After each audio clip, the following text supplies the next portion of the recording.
Hello guys, welcome back to my YouTube channel. അപ്പോൾ എന്തുണ്ട്, ഒരു ഞായറാഴ്ച കണ്ടാലോ? ആദ്യം തന്നെ അമ്പലത്തിൽ പോയി തൊഴുതിട്ട് ഞങ്ങൾ അവിടെ നിന്ന് ഇറങ്ങി കേട്ടോ. അവിടെ നിന്ന് നേരെ വീട്ടിലേക്ക് കിട്ടും. വീട്ടിൽ പോയിട്ട് വീണ്ടും യാത്ര തുടങ്ങി കേട്ടോ. അടുത്ത ഞങ്ങൾ പോയത് വാഗമണ്ണായിരുന്നു. എൻ്റെ അമ്മയുടെ ചേച്ചിയുടെ വീട്ടിൽ കയറി താമസമായിരുന്നു കേട്ടോ.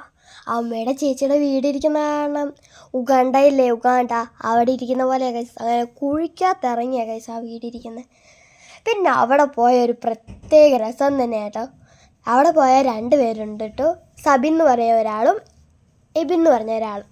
പിന്നെ അവിടെ പോയിട്ട് ഞങ്ങൾ ചോറൊക്കെ ഉണ്ട് ഗൈസ്. ഞങ്ങൾ പോയപ്പോൾ തൊട്ടിരുന്ന് ഐസ്ക്രീം തീറ്റയായിരുന്നു. ഞങ്ങൾ 2-3 ഐസ്ക്രീം കഴിച്ചു കേട്ടോ. പിന്നെ അവിടെ നിന്ന് ഇറങ്ങിയപ്പോഴത്തേക്ക് ഞാൻ 2-3 കട കണ്ടു വച്ചിട്ടുണ്ടായിരുന്നു കേട്ടോ. എന്തിനാന്നല്ലേ, കീച്ചയും വാങ്ങാനാ ഗൈസ്. ആദ്യത്തെ കടയിൽ നിർത്തി, ഒട്ടും കളക്ഷൻ ഇല്ലായിരുന്നു. അവിടെ വിലയും കൂടുതലായിരുന്നു. അടുത്ത കടയ്ക്ക് പോയപ്പോഴത്തേക്ക് ഒത്തിരി കളക്ഷൻസും ഉണ്ടായിരുന്നു, അതേപടി വില കുറവായിരുന്നു കേട്ടോ. പിന്നെ അവിടെ നിന്ന് നേരെ യാത്ര തുടങ്ങി. പിന്നെ ഞങ്ങൾ വീട്ടിലേക്ക് പോയിട്ടോ. അപ്പോൾ ഇവിടെ ഇത്രേ ഉള്ളൂ. Like, share, subscribe. Bye bye.